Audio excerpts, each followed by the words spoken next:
Now continuing Revelation lesson 15, covering the rest of Revelation chapter 17. I'm sure you'll want to get the whole picture and not miss anything. And when I saw her, John said, I marveled with great amazement. He was impressed. But the angel said to me, Why did you marvel? I will tell you the mystery of the woman and of the beast that carries her, the one which has 7 heads and 10 horns.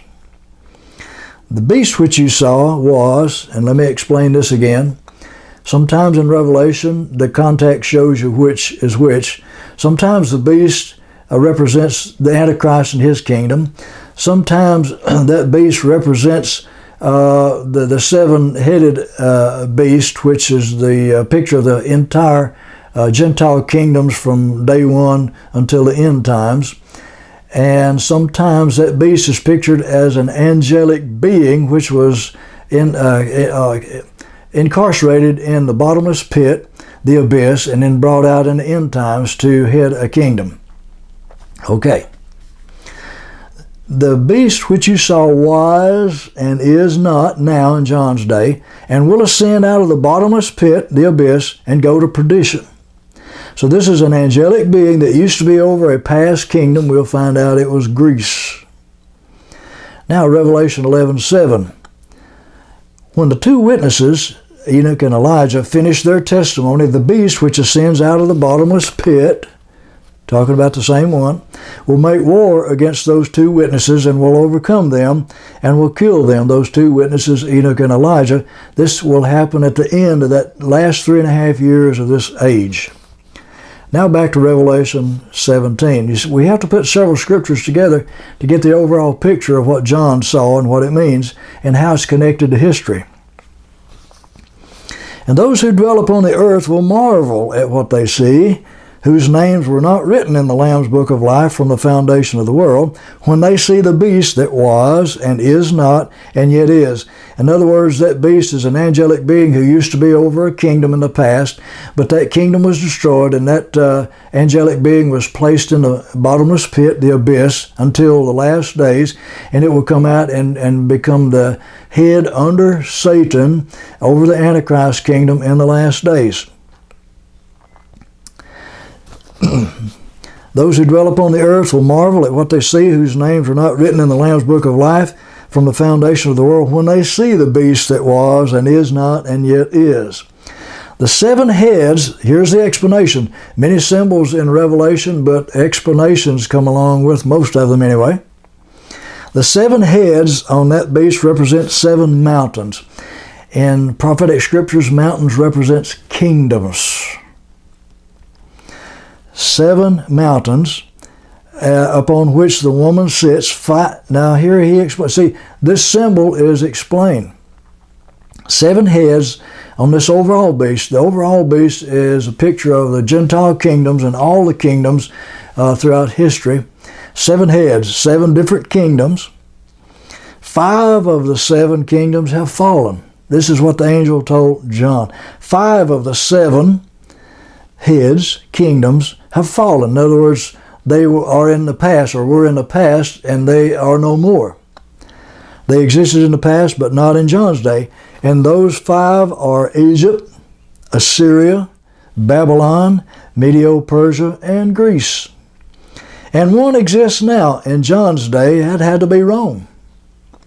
And the other kingdom of the 7, 5 and 1, 6 and one more, 7, has not yet come. And when he comes, he must continue for a short time. Now, in history, these other kingdoms lasted for decades and maybe more than a century each before they were destroyed and taken over by another kingdom.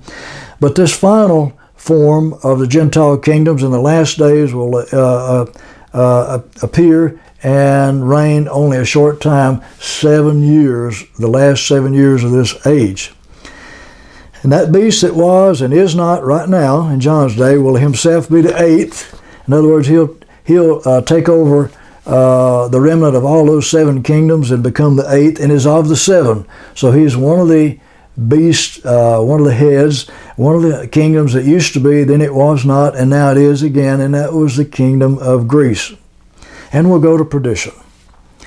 Now again, earlier in Revelation chapter 13, 1 through 4, we read, "Then I, John, stood on the sand of the sea, and I saw a beast rising up out of the sea. And it had 7 heads and 10 horns. And on his horns were 10 crowns." This is 10 kings ruling in the last days under that overall kingdom, under the Antichrist, under the Grecian angelic being that used to rule over Greece, all under Satan. Now, that beast which I saw was like a leopard. Now, Greece was pictured as a leopard in Daniel. So this last days kingdom will have characteristics of those people from that ancient kingdom. His feet were like the feet of a bear, which again represented Medo-Persia, as we saw in an earlier lesson. And his mouth was like the mouth of a lion, which was a picture of Babylon. So all of these ancient kingdoms will have remnants of their characteristics in the last days kingdom. And the dragon gave him his power, his throne, and great authority. That means Satan. The dragon is Satan, and he who gives the Antichrist in this final form of this kingdom under this angelic being his power, throne, and great authority. Then I saw one of his 7 heads. John is seeing the explanation of how this came about. As if it had been mortally wounded, but then his deadly wound was healed. Many people misunderstand that and think the Antichrist is killed and then he is raised from the dead and so forth. No, this is talking about a kingdom, not a man, not a person, a human person. It's talking about a kingdom that used to exist and then it was destroyed. The angelic being that was over it was incarcerated into the abyss and then will be released in the latter days. One of his 7 heads looked as if it had been mortally wounded, but then his deadly wound was healed. This is a kingdom coming back into prominence in the last days. And all the world marveled at what they saw, and so followed the beast, and they worshiped the dragon, Satan, who gave authority to the beast, and they also worshiped the beast, saying, "Who is like the beast? Who is able to make war with him?" And then the explanation, more explanation. The 10 horns you saw are 10 kings in the last days in the Middle East and in the old Roman Empire territory, who have received no kingdom as yet in John's day, but they will receive authority for 1 hour as kings with the beast, the Antichrist. And these kings will be of one mind to give up their power and authority to the beast, the Antichrist. And those 10 kings will make war with the Lamb, the glorified Christ. So in the last days battle of Armageddon and so forth, this is not just about trying to destroy Israel as a nation, but it's actually against God and against the Lamb of God, Jesus Christ. They will fight against him when he comes in the air. But the Lamb, Christ, will overcome them, for he is Lord of lords and King of kings, and those believers who are with him are called, chosen, and faithful. Then the angel said to me, John, the waters, remember that, this scarlet beast, a woman sitting on many waters. The waters that you saw where the harlot sits are peoples, multitudes, nations, and languages, which I explain. This is a religious system ruling over people. And then an unexpected twist. The 10 horns you saw on the beast will hate the harlot, the prostitute, the religious system. Will make her desolate and naked and eat her flesh and burn her with fire. They'll destroy the religious system. You see, kings have used the religious systems throughout the ages or throughout the centuries and millennium to rule people. Kings have used religion to rule over people. But in the last days, under the Antichrist, they'll get to the place where they don't need religion anymore. The Antichrist will show himself as God, sitting in the temple of God, and he won't need religion anymore, so he will have the 10 kings to destroy the religious system. The 10 horns you saw on the beast, the kings, will hate the harlot, will make her desolate and naked and eat her flesh and burn her with fire.